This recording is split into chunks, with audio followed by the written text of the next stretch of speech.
Sobat Belanjang, mari kita coba bercerita tentang souvenir pariwisata. Souvenir pariwisata, ya kita bedakan antara souvenir pariwisata dengan oleh-oleh.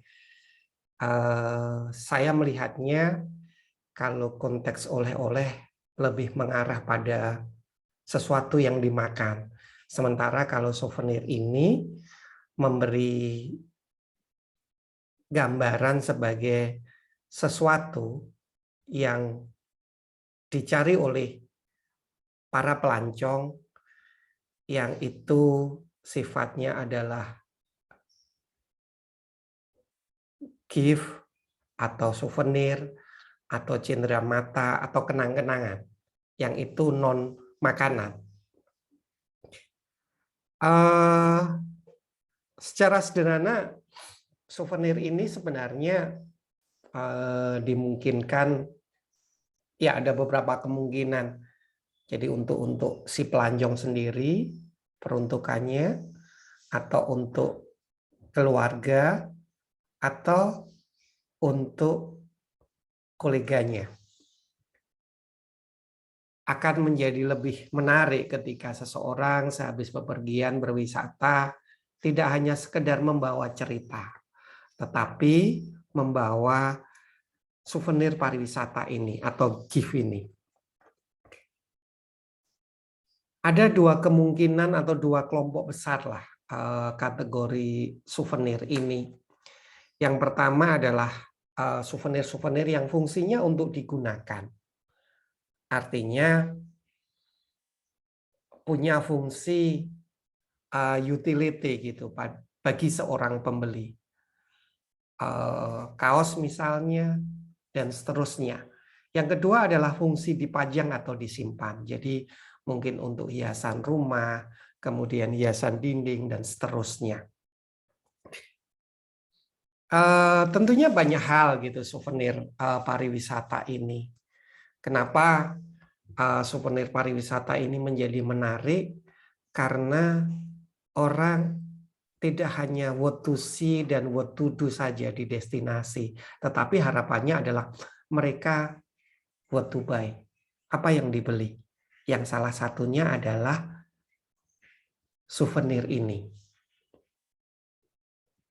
Dan bisa jadi souvenir ini sebagai alat komunikasi pada saat seseorang itu datang. Ketika orang datang ke Lombok, kemudian kebetulan adalah itu paket wisata, kemudian dijemput di bandaranya, maka seseorang ini sudah siap untuk menerima tanda mata dari yang menjemputnya. Salah satunya mungkin yang paling sederhana adalah yang saya gunakan ini. Selendang atau sal kecil, ini saya terima di Bandara Lombok, kemudian dikalungkan oleh pemandu wisata. Saya pikir ini menjadi sesuatu yang menarik, yang orang menjadi pertama kali datang di bandara disambut, kemudian diberi sesuatu. Walaupun in case pada contoh itu sal ini juga masuk dalam bundling paket wisata itu, tetapi ini menjadi sesuatu yang memiliki kesan tersendiri. Dan saya pikir ini bisa punya nilai satu, punya fungsi utility, artinya digunakan. Kemudian yang kedua, ya mungkin ketika angin bisa jadi penghangat lah salnya. Atau barangkali kalau kita pusing bisa jadi pengikat kepala kita. Ya, banyak hal yang sebenarnya bisa dieksplor dari souvenir pariwisata ini. Hal-hal yang kecil misalnya tempelan kulkas, kemudian mungkin tempelan kulkas juga punya fungsi untuk penutup pembuka botol misalnya, atau barangkali mungkin alat-alat atau alat musik daerah seperti angklung, dan sejenisnya. Kain batik ini juga bisa menjadi sebuah souvenir pariwisata. Kemudian kalau kita ke Sade Lombok, kita bisa membeli kain tenun Lombok dan seterusnya. Atau barangkali sejenis tas dan seterusnya. Ini memang perlu dipersiapkan dengan baik. Yang menjadi pertanyaan berikutnya adalah kira-kira seberapa besar wisatawan itu bersedia untuk membelanjakan untuk souvenir wisata ini. Artinya kita bisa cermati segmennya siapa, kemudian harus disiapkan apa. Bahkan semacam lukisan pun di daerah-daerah tertentu itu menjadi souvenir pariwisata. Atau barangkali mungkin lukisan-lukisan kecil seperti yang ada di background saya, itu adalah beberapa lukisan ataupun gambar yang itu dijual di destinasi-destinasi wisata tertentu. Hal-hal yang paling sederhana sebenarnya kalau kita perhatikan berkaitan dengan souvenir pariwisata ini, yang ikonik betul, kita lihat bagaimana Dagadu menampilkan kaosnya. Kemudian sampai sekarang ini jogger dengan kaosnya, dengan keunikannya, dengan kaos dengan kata-kata yang unik, yang kocak, itu dicari oleh setiap wisatawan yang datang ke sana atau sebagian besar wisatawan yang datang ke Bali. Hal-hal yang paling simpel di setiap kota-kota itu biasanya menyediakan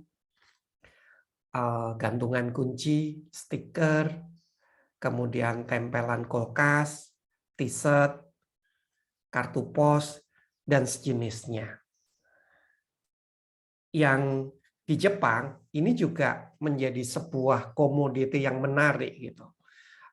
Produk-produk ini.